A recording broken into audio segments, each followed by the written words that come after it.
Hello, everyone, and welcome back to English with Liam and Olivia. Yes, welcome. We are so happy you chose to spend some time with us today. This is the podcast where English feels warm, real, and part of your everyday life. Before we begin, a quick and genuine request from us. If this podcast is helping you, please like this episode right now. And if you have not subscribed yet, please do it today. A new episode is ready for you every single day.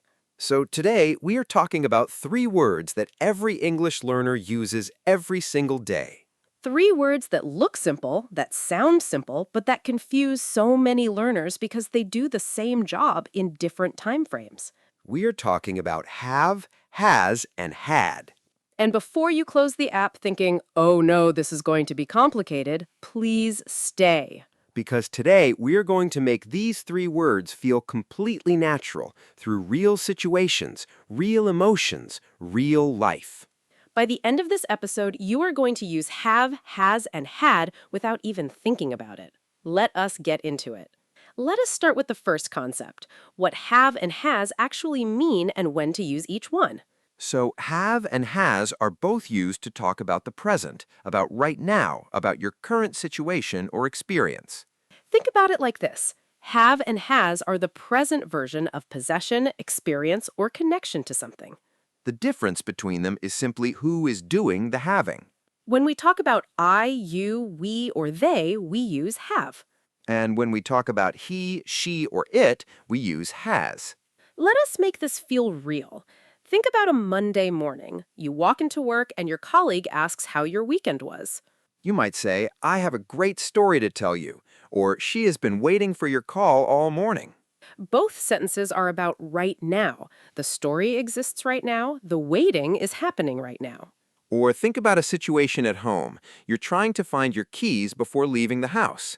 You might say, I have no idea where my keys are. Or, he has my keys because I lent them to him yesterday. Real situations, real feelings, and have or has doing the work of connecting the person to the thing that exists right now. Now, have and has also work in something called the present perfect, which sounds very formal, but is actually something you already do naturally. Present perfect means you are connecting a past action to the present moment. The action happened before now, but it is still relevant right now. For example, I have finished my work. It means the finishing happened before this moment, but right now the result is here. The work is done. It affects my present. Or she has just called me. The call happened a few minutes ago, but right now the result is that I know something. I have new information.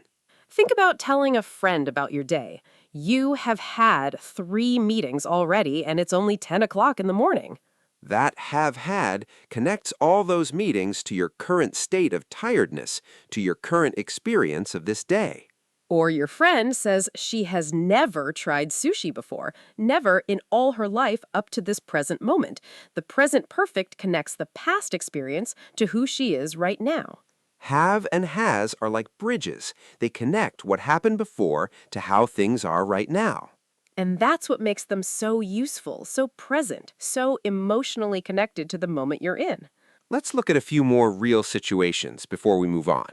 You're at a job interview. The interviewer asks about your experience. You say, I have worked in this field for 5 years. The 5 years are past, but your experience exists right now. Or you're texting a friend who's worried about a test they took. You write, she has passed. She's going to be so happy. Or you're on the phone with your family back home. You have missed them so much. The missing has been happening up to this very moment. Have and has, present, alive, connected to right now. Now say it with us. Everyone, listening, repeat these out loud. I have finished. She has called. We have been waiting. Say them again. I have finished. She has called. We have been waiting. Feel how natural those sound when you say them with confidence? That's real English, and you just spoke it. Beautiful. Keep that feeling. We're going somewhere even more interesting next. Now let's talk about had, and this is where things get really interesting. Had is the past version of both have and has. It belongs to a time that is finished, a moment that is complete, a world that was. Think of had as the word that takes you back, back to a morning that already ended, back to a relationship that already happened, back to a version of your life that existed before now. I had a dog when I was a child. The dog belonged to that time. That chapter of my life is complete. Had places it there exactly. Or she had 3 job offers last year, but she chose the one she really loved. All 3 offers existed in last year. Had keeps them there in that past moment. Or we had the most amazing holiday 2 summers ago. That holiday is a complete, beautiful memory. Had puts it perfectly in the past where it lives. And just like have and has, had also works in a more complex way to show that one past thing happened before another past thing. Think about telling a story. You say, when I arrived at the party, most people had already left. 2 things in the past, but the leaving happened before the arriving. Had shows the order perfectly. Or she told me she had forgotten my birthday. Her forgetting happened before her telling me. Had shows the order perfectly. Or, by the time the ambulance arrived, he had already called for help himself. His calling came first, then the ambulance. Had shows that sequence clearly. Had is the word that keeps your stories organized, that puts events in the right order when you're talking about the past. And it's the word that gives weight to your memories. I had such a beautiful time there. She had been through so much. We had worked so hard for that moment. When you use had for your memories and stories, your English gains a depth and a naturalness that makes everything you say feel more real. Let's try some more real situations. You're talking to a colleague about a project that finished last month. You say, when we submitted the report, we had already revised it 4 times. Or you're having coffee with a friend and sharing a difficult story. You say, by the time I realized what was happening, I had already made my decision. Or you're writing a message to someone about a trip you took. You say, we had never seen anything so beautiful in our lives, and now we want to go back. Had, the word of memory, the word of completed experience, the word that honors your past. Now say it with us. Repeat these out loud. I had a wonderful time. She had already left. We had never been there before. Say them again. I had a wonderful time. She had already left. We had never been there before. Every one of those sentences is real English, spoken by real people every single day. And now you're speaking it too. That's something to feel good about. You are doing this. Now let us talk about some common mistakes that learners make with have, has, and had. The first mistake, using have when you need has with he, she, or it. This is a very common and very understandable mistake. In many languages, the verb does not change for he, she, or it the way it does in English. So learners will say he have a problem or she have finished her work, which sounds natural to them but is not natural in English. The correct versions are he has a problem and she has finished her work.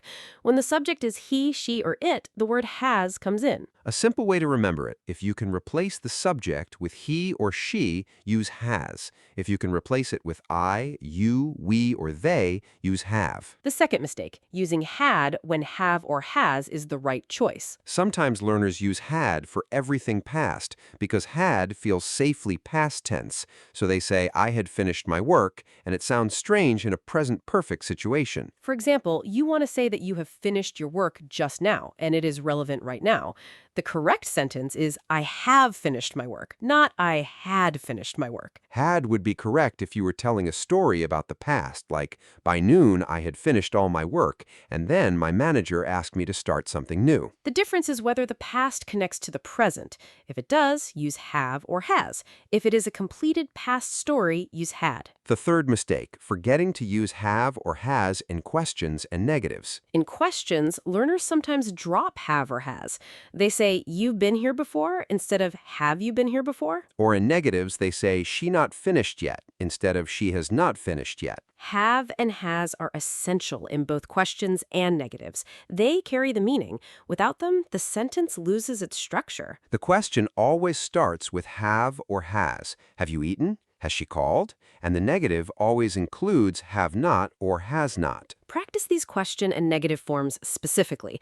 They are the forms you will use most in real conversation. Now, let us bring everything into real daily life situations together. Imagine a morning at work. You sit down at your desk and your manager comes over. She says, "The client has sent us new information. We need to look at it today." You look at your screen, you think for a moment, and you say, I have already opened the email. I had a feeling they would respond today. 3 forms. Has for her sentence about the client right now, have for your present action, had for the intuition you had in the past. All 3 in one short exchange. Natural, real, effortless. Or think about a phone call with your mother. She asks if you have eaten. You say, yes, Mom, I have had lunch already, but I have not had coffee yet, and I really need one. She laughs and says, "Your father had 3 cups this morning. He always has too much coffee." Have had for your recent lunch, have not had for what is still missing, had for Father's morning, has for his regular habit. 4 different uses in one small family conversation,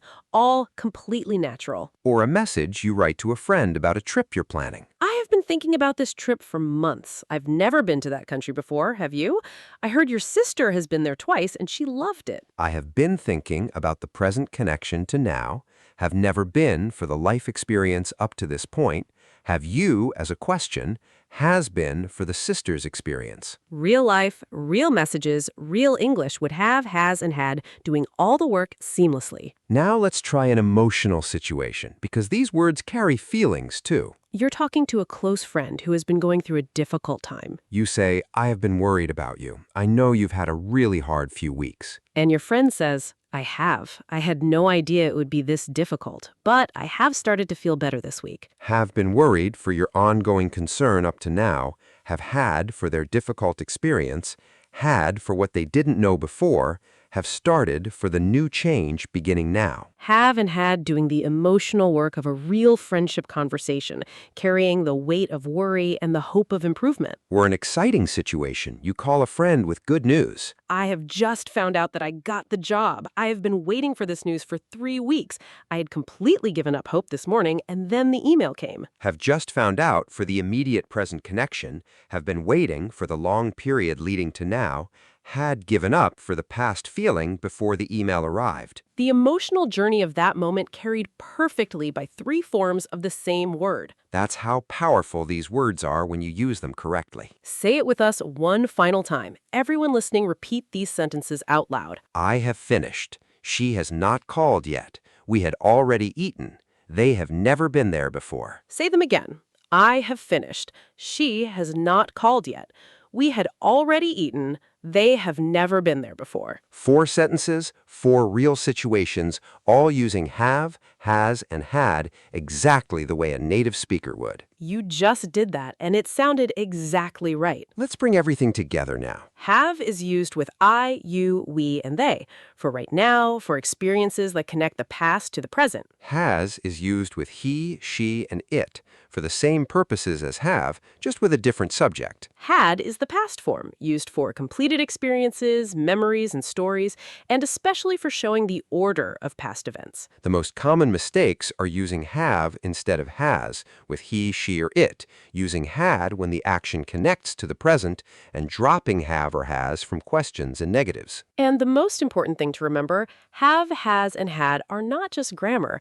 They are the words that carry your experiences, your memories, your present life, your stories. When you use them correctly, your English doesn't just become more accurate, it becomes more alive, more you. And you have already taken a huge step today just by being here and listening and practicing with us. We've seen learners go from being confused about these words to using them naturally in just a few weeks of daily practice. And you can do that too. We genuinely believe that. You have what it takes. You always did. If today helped you understand have, has, and had in a completely new way, please give it a like right now. And if you're not yet subscribed, please join our family today. A brand new episode is ready for you every single day. Thank you so much for being here. It truly means everything to us. This has been English with Liam and Olivia. Simple English, real conversations, daily practice. Take care of yourselves. Keep practicing. We'll see you in the very next episode. Bye, everyone. Bye.